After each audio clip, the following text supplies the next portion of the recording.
the EU banning memes? Yeah, they are.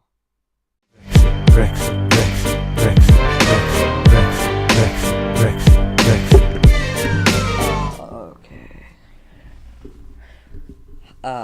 Hi people, welcome to a video. Today we're going to be talking about Article 13, the new EU copyright law, what's happening. And I recently saw a video by Film Theory, and decided to make a video about Article 13 because it's something that people don't know enough about, basically, because I don't know, it's quite complicated, but like, you know, it's something that we need to talk about, really. People need to start talking about, really. It's very, very, it's quite serious, and it could affect a lot of content creation on the internet in general, and could bring it to a rather substantial halt. Now, for those of you who don't know, Article 13 is a copyright law that the EU passed, which could affect... now, like, a lot of people are saying that, although it's a law passed by the EU, it will also affect people in America, and, like, loads of other... it will affect people in America, India, anywhere at all, because basically that's just how the law works. I'll show a few clips from Pat's video because he explains it quite well. Europe has some very different policies. Policies that the Article 13 meme ban threatens to make even stricter. You see, in Europe, it's not called fair use, it's called permitted use. Now, that at first might seem like an insignificant word change, but just the name permitted use actually speaks to how the European doctrine differs from the US. For example, you're not allowed to park somewhere without a permit from the city. Home improvements require a construction permit from the government. Basically, you're not allowed to do this unless we say that you're allowed to. And the same applies to copyrighted works. You're not allowed to use them except where explicitly and expressly permitted to do so. So, where are you permitted to use this stuff? Well, as stated before, the US Fair Use Doctrine specifies that for purposes such as criticism, comment, news reporting, teaching, scholarship, or research, the use of a copyrighted work is considered fair. However, an important fact here is that the list isn't exclusive. In other words, the US Fair Use Doctrine is written in a way that basically says lots of things can qualify as fair use. Here are some examples. This in turn allows the law to remain flexible and include new forms of media that have arisen since it was written, like memes or vlogs, which didn't exist back when US copyright law was first being drafted. By contrast, the European permitted use policy takes the completely opposite approach. According to the EU's Copyright and the Information Society Directive of 2001, use for parody, quotation, private copying, or classroom use are permitted. At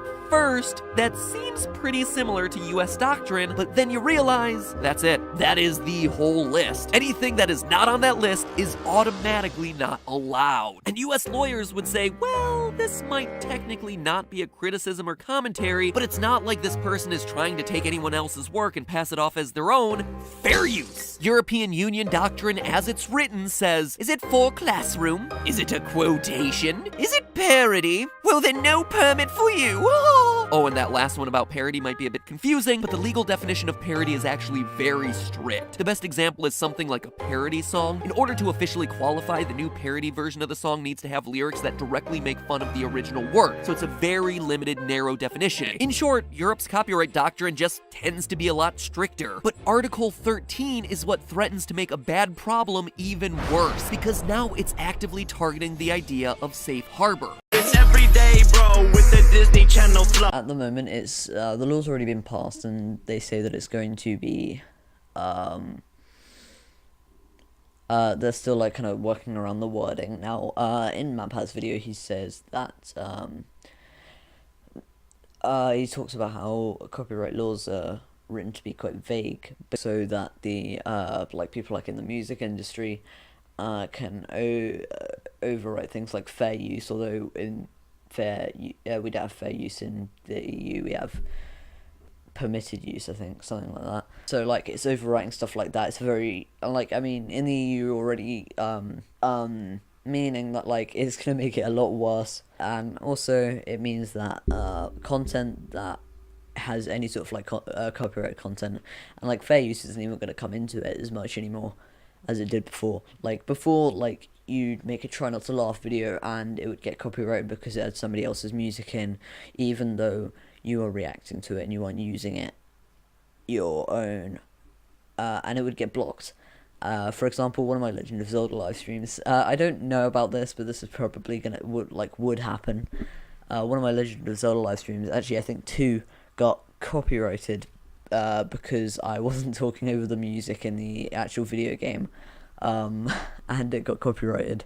Now, I don't make any money off the platform because I'm not like one to talk about making money off it, but I know that people who do, I know people who do make money off the platform, and like and like people who be like very hurt by, and who've already like been like their balls have been busted by the crappy content ID system on YouTube already. And if when this law is finally like passed through and goes through, it's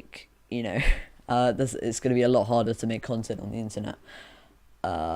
So like one way of looking at it is we're screwed. Another way of looking at it is we need to spread awareness. So like, there are ways that we can try and, be able to still make good like internet content without like such systems being like a bit of a hindrance to online content creation.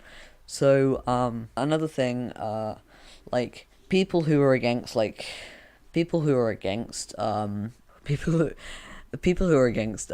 13 aren't necessarily against people using like copyrighted content unfairly. Then we're not against like just copyright infringement in general, because people should be able to protect their rights on the internet. But the problem is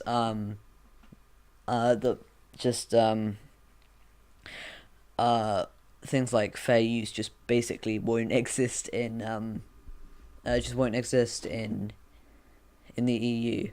Well, not just the EU, in other places as well. I'm not too sure about the laws of like internet and stuff, but like I know that it's gonna get a lot worse for copyrighted content, and I think like things that have been copyrighted on my YouTube channel will probably be removed, and there's not a lot that I can do about that.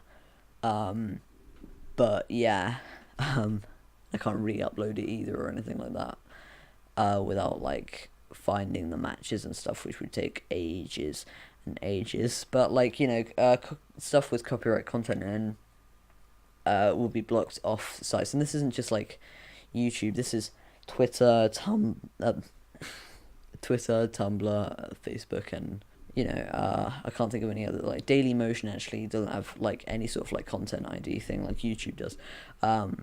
So like there's a lot of like copyright content on that.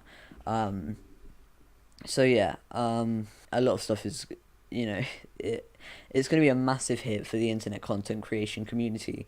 So I'm just trying to spread awareness. I've got a small YouTube channel. I've told like all my friends with like higher subscriber accounts to like talk about it on their YouTube channel and stuff like that, just to spread awareness, because people need to know about this. Like Matt Pat said, it's something that people don't talk about because it is so complicated.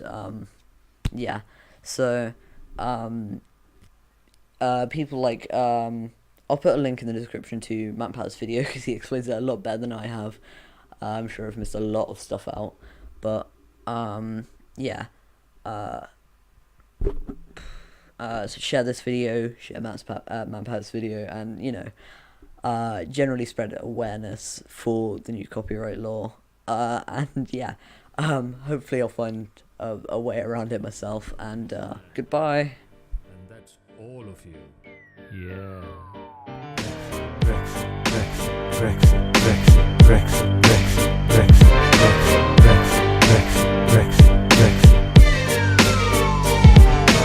It's hard, it's soft, it's in and it's out. It's a deal, it's no deal, it's falling apart. It's Brexit. quantum physics. The cabinet is divided, the opposition hiding, Europe is waiting, and business is undecided. It's Brexit. Brexit!